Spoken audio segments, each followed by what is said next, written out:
Saudi আরব এবং পাকিস্তানের মধ্যে লিখিত প্রতিরক্ষা চুক্তি আছে। দশকের পর দশক ধরে পুরনো বন্ধুত্ব আছে। এই মুহূর্তে সৌদি আরব ইরানের আক্রমণের শিকার হচ্ছে। তারপরেও পাকিস্তান নিরাপদ দূরত্বে দাঁড়িয়ে আছে। তো কেন এই নীরবতা? আপনি হয়তো ভাবতে পারেন, ইরান যেহেতু একটি মুসলিম প্রধান দেশ, তাই পাকিস্তান চুপ করে বসে আছে। কিন্তু আসল কারণ এটা নয়। আসল কারণ জানতে পারলে আপনি একজন মুসলিম হিসেবে একটু অবাকই হয়ে যাবেন। চলুন আসল কারণগুলো একে একে বিশ্লেষণ করি। পাকিস্তান আর সৌদি সম্পর্কে বুঝতে হলে আগে একটা জিনিস মাথায় রাখতে হবে। এটা শুধু রাজনৈতিক সম্পর্ক না, এটা অর্থনৈতিকভাবে বেঁচে থাকার সম্পর্ক। লক্ষ লক্ষ পাকিস্তানি সৌদিতে কাজ করেন। তাদের পাঠানো রেমিটেন্স পাকিস্তানের অর্থনীতির অন্যতম বড় একটা ভরসা। সৌদি বারবার পাকিস্তানকে আর্থিক সংকটে বাঁচিয়েছে, বিলিয়ন ডলার ঋণ দিয়েছে। বিনিময়ে পাকিস্তানি সামরিক বাহিনী সৌদিকে প্রশিক্ষণ আর নিরাপত্তা সহায়তা দিয়ে এসেছে। এমনকি অনেক বিশ্লেষক মনে করেন পাকিস্তানের পারমাণবিক বোমার পেছনে সৌদির অর্থের ভূমিকা ছিল। তাহলে এত গভীর সম্পর্কের পরেও পাকিস্তান কেন সরে দাঁড়াচ্ছে?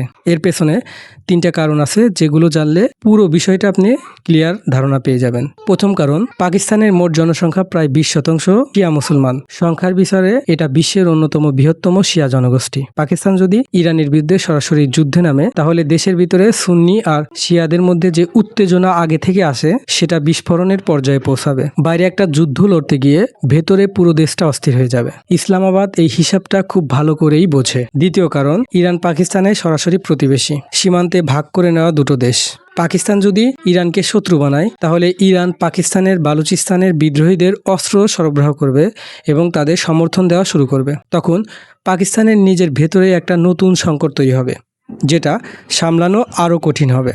তৃতীয় কারণ, পাকিস্তানের সবচেয়ে বড় বিনিয়োগকারী এখন চীন। সিপিইসি প্রকল্পে চীন পাকিস্তানে কোটি কোটি ডলার ঢেলেছে। চীন কিন্তু ইরানের সাথেও সম্পর্ক রাখে। পাকিস্তান যদি ইরানের বিরুদ্ধে দাঁড়ায়, তাহলে বেইজিং খুশি হবে না। চীনকে অখুশি করার সামর্থ্য এই মুহূর্তে পাকিস্তানের নেই। তাহলে বিষয়টা পরিষ্কার, পাকিস্তান সৌদির শত্রু না, কিন্তু বন্ধুত্বের একটা সীমা আছে। সেই সীমাটা ঠিক হয় নিজের বেঁচে থাকার হিসাবে। আন্তর্জাতিক রাজনীতিতে চিরন্তন বন্ধু বা চিরন্তন শত্রু বলে কিছু নেই, আছে শুধু চিরন্তন স্বার্থ।